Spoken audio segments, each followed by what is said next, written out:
You ever notice how people are absolutely possessed with celebrities? They'll name their kids after them, tattoo their faces on their backs, but ask them when they last fixed that loose door handle. Bathroom light flickers like a horror movie. Oh, it's just ambiance. Fridge leaking water. She's quirky. No, she's dying.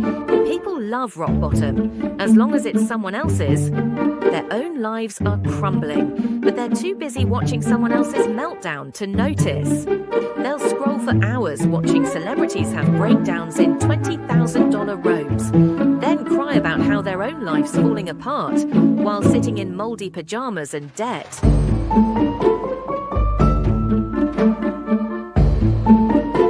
Just when you think they've hit the bottom, they bring a shovel, gold-plated, from Instagram, #self-care.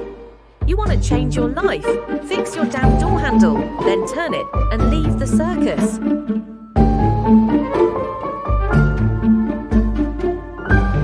And stop crying over celebrities who wouldn't spit on you if you were on fire. I did once fix a door handle, best breakup I ever had.